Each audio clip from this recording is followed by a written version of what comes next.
अभी हमारे देश के रक्षा बजट में एक बहुत बड़ा हिस्सा वेतन और पेंशन में जाता है। आगे इन अग्निवीरों को पेंशन नहीं देनी पड़ेगी, तो क्या सैन्य बजट को संतुलित करने के लिए ही ये स्कीम लाई गई है? अगर हां, तो फिर उन सदन वीरों की पेंशन और भत्तों पर कैंची क्यों नहीं चलती, जिनके करोड़पति होने के बावजूद देश में सालाना सैकड़ों करोड़ रुपए पूर्व विधायक, पूर्व सांसदों की पेंशन पर खर्च किया जाता है। आपकी टीवी स्क्रीन पर एक तरफ सेना में भर्ती के लिए जाने वाले युवा हैं, जो राष्ट्र सुरक्षा का एहसास हमेशा देते आए, क्योंकि उन्हें उनके परिवार और भविष्य की सुरक्षा का भरोसा हमेशा रहा। अब नई योजनाओं में युवाओं के मन में भरोसे का संकट। दूसरी तरफ राजनेता है, जिनकी भविष्य की राजनीति और समाज सेवा का चाहे अता पता भी न रहे, लेकिन इनके भविष्य की सुरक्षा का भरोसा हमेशा इनके पास रहता है। 4 साल के लिए एक नए सैनिक को ले रहे हैं, उसके बाद उसको भी रिटायर कर रहे हैं। तो एक विधायक है, वो 5 साल के लिए रह रहा है, उसको उसके बाद मिल रहा है पेंशन। अग्निवीर 4 साल देश सेवा करने के बाद पेंशन के हकदार नहीं रहेंगे, लेकिन सदन वीरों की स्थिति देख लीजिए। लोकसभा के 3580 पूर्व सांसदों को अभी पेंशन दी जा रही, जबकि 268 पूर्व सांसदों के निधन के बाद उन पर आश्रित पेंशन पा रहे हैं। राज्यसभा के 508 पूर्व सांसद पेंशन ले रहे हैं, जबकि राज्यसभा के 219 पूर्व सांसदों के आश्रितों को पेंशन दी जा रही है।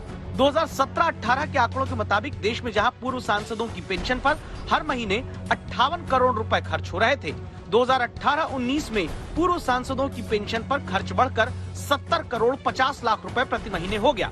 साल का हिसाब आप खुद लगा लीजिए, कितना पैसा पूर्व सांसदों की पेंशन पर जा रहा है। आपकी सैलरी आपके काम के आधार पर हर साल आपके अधिकारी तय करते होंगे।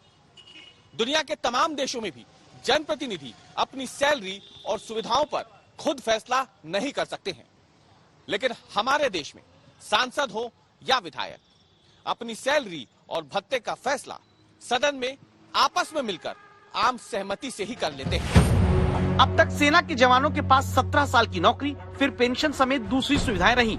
इसी सामाजिक सुरक्षा के दम पर जवान देशवासियों को राष्ट्र सुरक्षा का एहसास देते आ रहे हैं। अगर फंड मुद्दा वहाँ है, तो फिर नेताओं के लिए क्यों नहीं?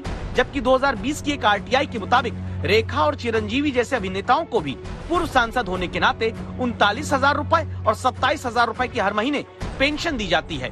कई बड़े उद्योगपति भी देश में अभी पूर्व सांसद होने के नाते महीने के 25,000 रुपए की पेंशन अपने खाते में पाते हैं। लोकसभा में 88% सांसद, देश में 78% विधायक करोड़पति हैं। आपको जानकर हैरानी होगी कि हमारे देश में अगर कोई नेता विधायक भी बन जाए और बाद में सांसद भी, तो पूर्व विधायक और पूर्व सांसद दोनों की पेंशन पाता है। विधायक अगर सांसद बन जाए तो सांसद होने की सैलरी भी उठाता है, पूर्व विधायक होने की पेंशन भी। उत्तर प्रदेश, मध्य प्रदेश, राजस्थान समेत कई राज्य हैं जहां पूर्व विधायक 8 कार्यकाल तक की पेंशन ले रहे हैं। मतलब करोड़पति विधायक और सांसद पूर्व होकर भी संपूर्ण पेंशन का फायदा सुकून से पाते हैं। एक नहीं, कई कार्यकाल की। वजह मध्य प्रदेश के विधानसभा अध्यक्ष से सुनिए। जैसे विधायक कई बार हो गए, तो उसका भी 1,500 के हिसाब से जो प्रति उनका आता है, एक टेन्योर आता है, उस टेन्योर के हिसाब से उतना बढ़ जाता है उनका।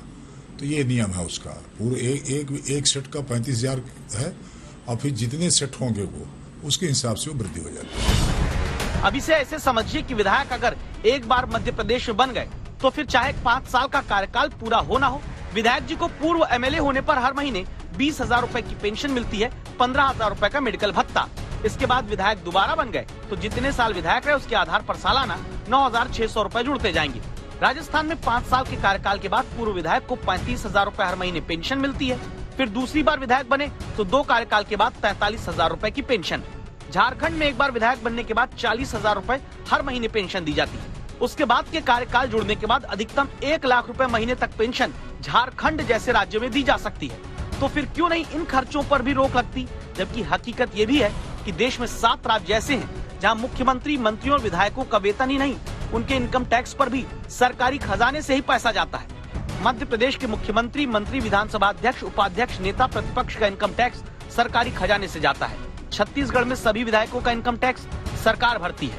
हरियाणा में मुख्यमंत्री, मंत्री, विधानसभा अध्यक्ष, नेता प्रतिपक्ष का इनकम टैक्स सरकार देती है। झारखंड में विधायकों के वेतन पर इनकम टैक्स सालाना 5 करोड़ रुपए सरकारी खजाने से जाता है। पंजाब में 117 विधायकों के इनकम टैक्स पर सालाना 11 करोड़ रुपए का खर्चा सरकार कर रही है। आंध्र प्रदेश, तेलंगाना में सीएम, मंत्री, विधानसभा अध्यक्ष, उपाध्यक्ष का आयकर सरकार भरती है। एक अनुमान है कि सालाना 1000 करोड़ रुपए से कहीं ज्यादा का पैसा पूर्व सांसदों और विधायकों की सिर्फ पेंशन पर खर्च हो रहा है। ऐसे पूर्व सांसद और विधायक जो करोड़पति हैं, तो क्या सुविधाएं सिर्फ सदन वीरों के लिए ही रहेंगी? आज तक ब्यूरो।